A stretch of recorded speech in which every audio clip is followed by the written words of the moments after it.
দিদা, ও দিদা, তুমি যে এত ভালো পিঠা বানাও, তুমি তো চাইলে এই পিঠা দিয়ে ব্যবসা করতে পারো দিদা।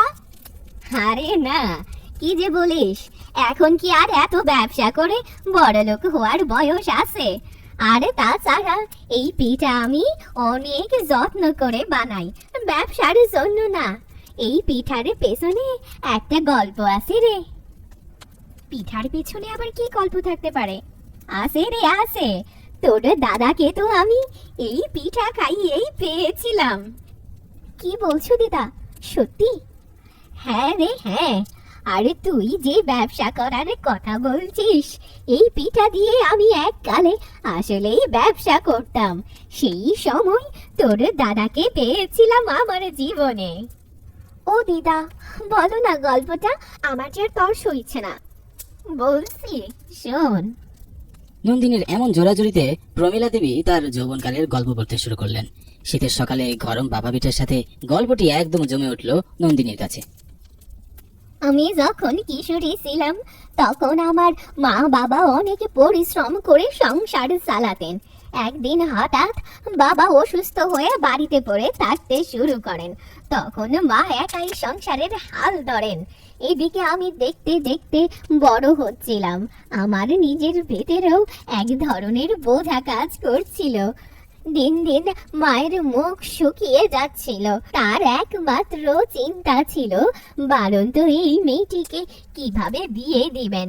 মায়ের অমন শুকনো মুখের দিকে তাকিয়ে আমার বুকটাও হু হু করে উঠত। তাই আমি একদিন সাহস করে মাকে বললাম,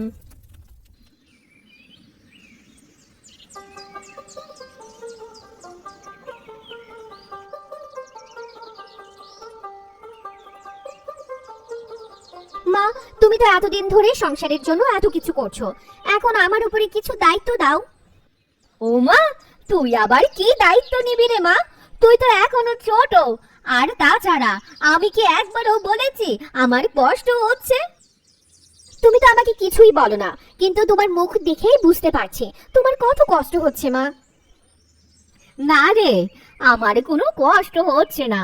তুই ভালো করে লেখাপড়া কর, লেখাপড়া করে অনেক বড় একজন অফিসার হয়ে যা, তাহলে আমার সব কষ্ট মুছে যাবে।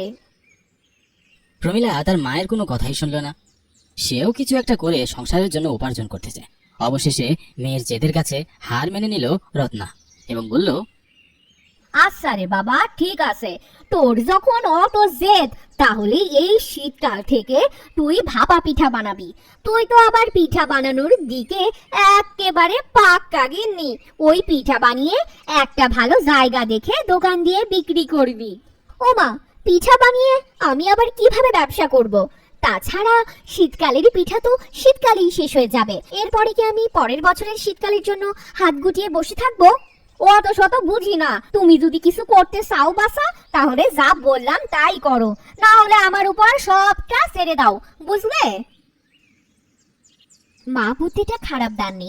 শীতকালে ভালো মতো ব্যবসা করতে পারলে যেই টাকা উপার্জন হবে সেটা দিয়ে পরবর্তীতে আরো নতুন কোনো ব্যবসা শুরু করা যাবে। যাই, আপাতত এটাতেই রাজি হয়ে যায়। হাজার হোক মায়ের উপকার তো করা হবে। কি রে, এত কি ভাবছিস? ঠিক আছে মা, এই শীতকাল থেকে আমি ভাপা পিঠার ব্যবসা শুরু করব। এই তো লক্ষ্মী মেয়ে আমার, শীত আসতে আর মাত্র কটা দিন বাকি, তারপর থেকে তুই ব্যবসার কাজে লেগে পড়িস, কেমন? 15 দিন পরেই শীতকাল চলে এলো। গ্রামের চারপাশ কুয়াশায় আচ্ছন্ন হয়ে গেল। গ্রামের সবাই যার যার মতো শীতের পোশাক পরে বারান্দায় বসে থাকতো, আর 18 বছরের কিশোরী প্রমীলা দিন রাত পরিশ্রম করে শুধু ভাপা পিঠাই বানাতো। সে সকালে পিঠা বানানো শুরু করত এবং সন্ধ্যায় বাসার সামনে একটা পিঠার দোকান বসিয়ে সেগুলো বিক্রি করত। প্রতিদিনই প্রমীলা তার ব্যবসায় ভালো লাভ করত। একদিন সন্ধ্যায় প্রমীলা তার দোকানে বসে ভাপা পিঠা বিক্রি করছিল। এমন সময় তার দোকানের সামনে আসে মিত্র বাড়ির বিলেত ফেরা ছেলে দিবাকর। এই যে শুনছেন? জি বলুন। এটা কিসের দোকান, আর এগুলো কি বিক্রি করছেন আপনি? যা বাবা, জীবনে ভাপা পিঠা চোখে দেখেনি নাকি? কোথা থেকে এসেছে এই লোক? কি হলো, অমন হা করে ড্যাব ড্যাব করে তাকিয়ে আছেন যে? জীবনে ছেলে মানুষ কখনো দেখেননি বুঝি? এই যে মশাই, আপনার দিকে কেউ ড্যাব ড্যাব করে তাকিয়ে দেখছে না। আমি চিন্তা করছি এ কেমন মানুষ যে জীবনে কখনো ভাপা পিঠা চোখে দেখেনি, আর আমাদের বাবা মায়ের এমন শিক্ষা দেয়নি যে বাইরের পুরুষ মানুষের দিকে হাঁ করে তাকিয়ে থাকবো। বাহ, কি আছে গো তোমার। আর কি বললে এটা নাম? ভাপা পিঠা? হ্যাঁ, খেতে চাইলে খান, না হলে বিদায় হন। আপনার সাথে অহেতুক তর্ক করার কোনো ইচ্ছে নেই আমার। এইভাবেই বুঝি তুমি তোমার ক্রেতাদের সাথে কথা বলো? এমন হলে কিন্তু ব্যবসা বাণিজ্য সব লাটে উঠবে। সবার সাথে আমি এমন ভাবে কথা বলি না। আপনি আমাকে এমন কথা বললেন কেন? এই জন্যই তো এখন আপনাকে উত্তরে এমন ঝাঁঝালো কথা শোনাতে হচ্ছে। ঠিক আছে, ঠিক আছে মহারানী, আমার অমন গর্হিত অপরাধের জন্য আমি ক্ষমা প্রার্থী আপনার কাছে। এবার কি আপনার হাতের বানানো একটা ভাপা পিঠা আমি খেতে পারি, নাকি এখানেও আমাকে ঝাঁঝালো ফ্লেভার সহ্য করতে হবে? মস্কারি করে কথাটা বলে হেসে দিল দিবাকর। প্রমীলা কোনো মতে নিজেকে শান্ত করে মনে মনে বলল, না থাক বাবা, বেশি কথা বললে দেখা যাবে আমার নামে বদনাম রটিয়ে দিচ্ছে। আজকালকার ছেলেপুলেদের আবার বিশ্বাস নেই। দিচ্ছি, এখানেই দাঁড়ান।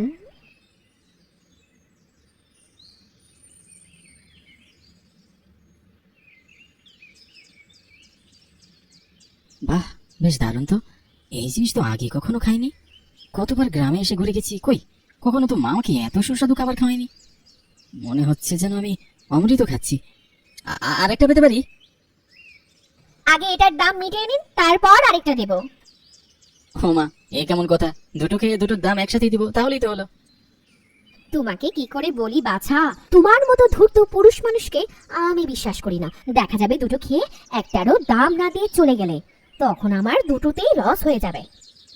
আচ্ছা, বুঝতে পেরেছি, লোকসানের ভয় বাচ্চা, তাই তো? আচ্ছা আচ্ছা, ঠিক আছে, আপাতত একটাই খেলাম না হয়, এরপরে সারা জীবন বাকি পিঠাগুলো খাবো। কেমন? সারা জীবনের জন্য আপনাকে পিঠা খাওয়াতে যাচ্ছে কে শুনি? ওমা, তুমি যদি আমার বাড়ির বউ হও তখন তো তোমাকে বাধ্য হয়ে আমার জন্য পিঠা বানাতে হবে, তাই না? দিবাকরের কথা শুনে প্রমীলা যেন আকাশ থেকে পড়লো। সামান্য একটা পিঠা খেয়ে দিবাকর প্রমীলার প্রেমে পড়ে গেল। পরদিন বিকালবেলা দিবাকর তার পরিবারের সাথে প্রমীলার বাড়িতে চলে গেল। সেখানে প্রমীলাকে বিয়ের প্রস্তাব দেওয়ায় প্রমীলার মা রত্না নিজের খানকে যেন আর বিশ্বাস করতে পারলেন না। কিন্তু দিবাকরও তার পরিবারকে কথা দিল তারা প্রমীলার কোনো অযত্ন হতেই দিবে না, বরং প্রমীলাকে তারা রাজরানীর মতো করে রাখবে। এরপর দুই পরিবারের সম্মতিতে দিবাকর ও প্রমীলার বিয়ে হয়ে গেল।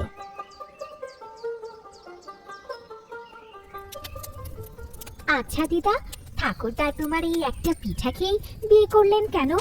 তোর ঠাকুর দাদা কখনোই চাননি আমার হাতের অমর সুস্বাদু পিঠাকে নতুন করে আবার কেউ আমার প্রেমে পড়ুক। তাই তিনি আমাকে সারা জীবনের জন্য ব্যক্তিগত পিঠাওয়ালি বানিয়ে নিয়েছিলেন। ঠাকুরদা সত্যি তোমাকে অনেক ভালোবাসতেন দিদা।